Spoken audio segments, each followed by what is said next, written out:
Em nome do Pai, do Filho e do Espírito Santo. Amém.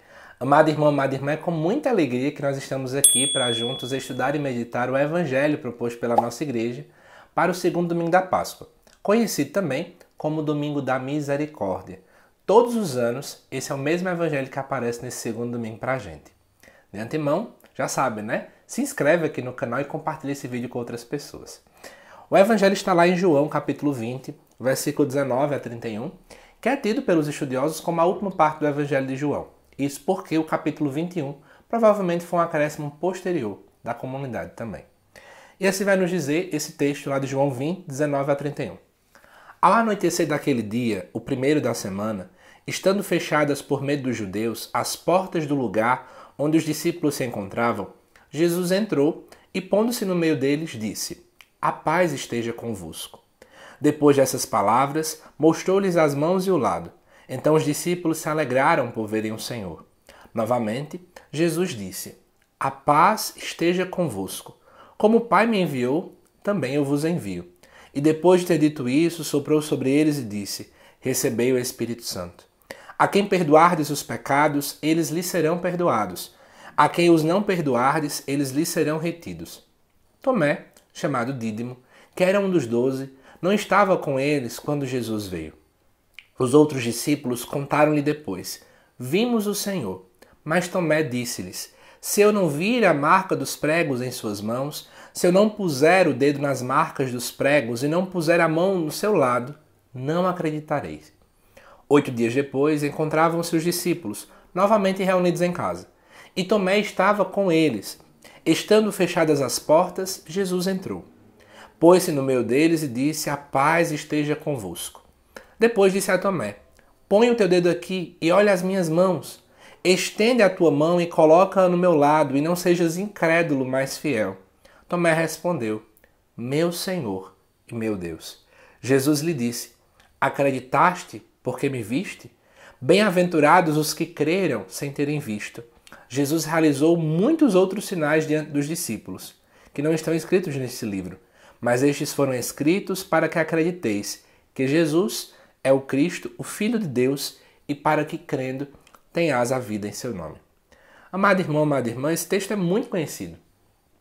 Quem nunca chegou a usar a expressão "você é que nem São Tomé", né? Fulano só acredita vendo, né? Então, esse tipo de expressão surge porque esse texto é muito conhecido, especialmente porque a tradição da igreja sempre olhou para Tomé de modo extremamente negativo. Nessa reflexão de hoje eu vou trazer duas interpretações que fazem completo sentido dentro do contexto do Evangelho de João, uma em que nós olhamos para Tomé com um olhar um pouco mais negativo e outra que nós olhamos para ele com um olhar muito mais positivo também. Mas para começo de história, vamos olhar para o primeiro versículo, que diz: "Ao anoitecer daquele dia, o primeiro da semana." Nós estamos aqui no ambiente do domingo, ainda é o domingo da ressurreição, né?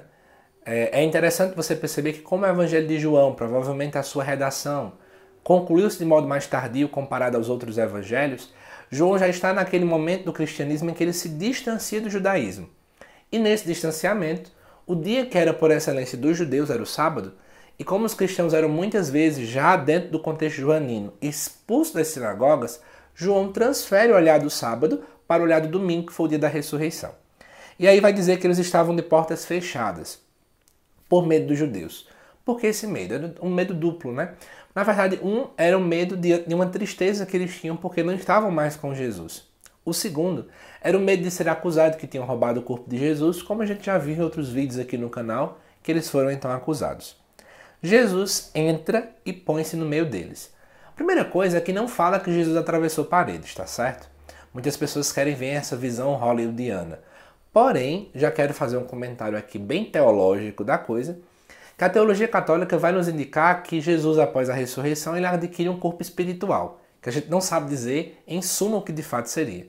Mas ele é um corpo que algumas propriedades físicas se perdem. Então, por exemplo, Jesus não está preso ao tempo, ao espaço, portanto esse corpo não envelheceria. É isso mais ou menos o que o cardeal Ratzinger, né, no caso, ou então agora, Papa Emérito Bento XVI, vai colocar em seus escritos antes de se tornar Papa. E aí, Jesus põe-se no meio, né, no centro daquela comunidade, aquilo é uma comunidade reunida. E ele vai desejar, em primeiro lugar, a paz. A paz esteja convosco. É interessante que a paz é dom. Se Jesus está oferecendo e, portanto, oferecendo de modo gratuito, é aquilo que nós traduzimos como dom. A palavra dom é isso, é um presente de modo gratuito. Então a paz é dom antes de qualquer coisa. A paz não é algo que a gente constrói de modo próprio, mas ela tem que vir do coração de Deus. E a paz, antes de tudo, é o próprio Jesus, né? Jesus é a nossa paz. Então Jesus se oferece, Jesus se doa para o povo. E aí, depois dessas palavras, ele mostra as mãos e o lado, né? Para quem tem acompanhado os vídeos feriais, ou seja, dos dias de semana, já viu eu comentando isso, mas eu vou trazer esse comentário mais uma vez. É muito interessante que as provas da ressurreição que Jesus traz não são milagres, curas, etc. Na verdade, Jesus sempre mostra as marcas da sua morte, da sua paixão, do seu sofrimento. Isso é tão bonito, porque a gente recorda a dinâmica da continuidade. O Cristo é o Cristo crucificado. É impossível não lembrar de Gálatas, né? Quando Paulo vai nos relembrar que ele se gloria diante da cruz de Cristo. Nós pregamos o Cristo crucificado, diferentemente de alguns irmãos nossos separados, que às vezes querem uma teologia da glória, né? Que é um Cristo que não está inserido, encarnado na realidade humana, que parece que é um Cristo que não andou na terra, mas que era quase uma visão aparente. Essa é a visão de heresia do início da igreja também, que hoje tem sido trazido de volta. Pessoas que não querem mais olhar para a cruz, porque parece que ela só pensa no sofrimento, mas Jesus sempre mostra as suas marcas. Mas vamos adiante. Então os discípulos se alegraram por verem o Senhor. Novamente Jesus diz, a paz esteja convosco, como o Pai me enviou, também eu vos envio. Então Jesus agora olha para a sua relação para com o Pai, né? A relação da Trindade implica na relação da igreja. E aí é interessante que a gente pode falar de eclesiologia, né? A igreja é aquilo que antes a Trindade já vive. Nós somos, né, frutos dessa relação trinitária.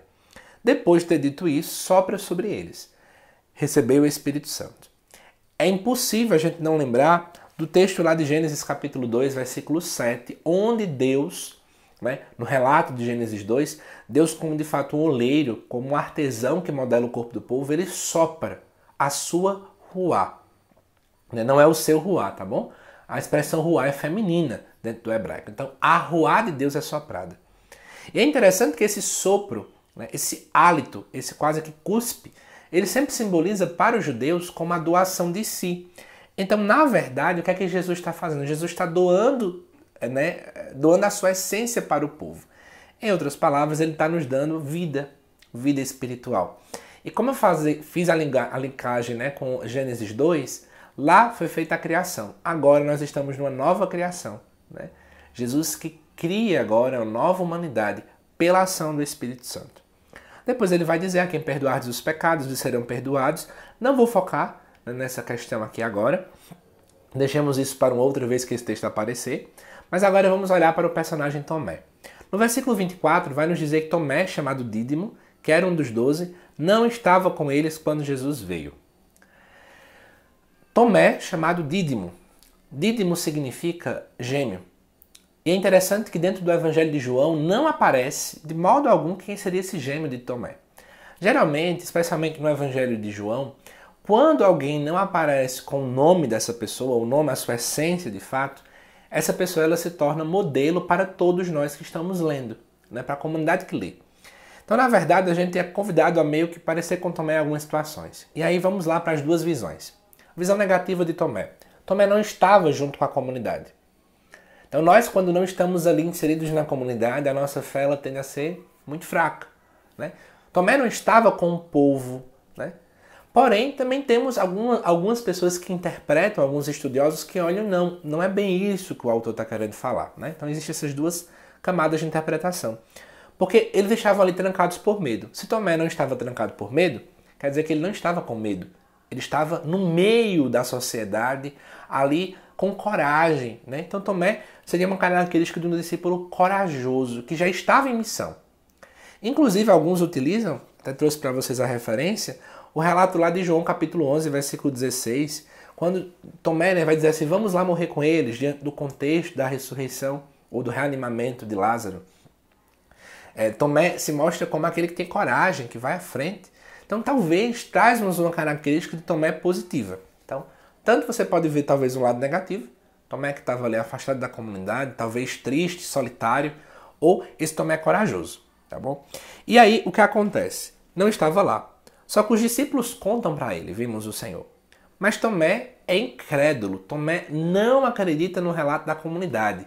Quantas vezes nós não queremos ouvir o que a igreja tem a nos dizer, né? Não queremos ouvir a voz do Papa, não queremos ouvir a voz do magistério, não queremos seguir o que a igreja nos orienta. Ele começa a dizer, enquanto eu não ver isso aqui, enquanto eu não tocar, né? A gente começa a criticar Tomé, mas a gente é do mesmo jeito.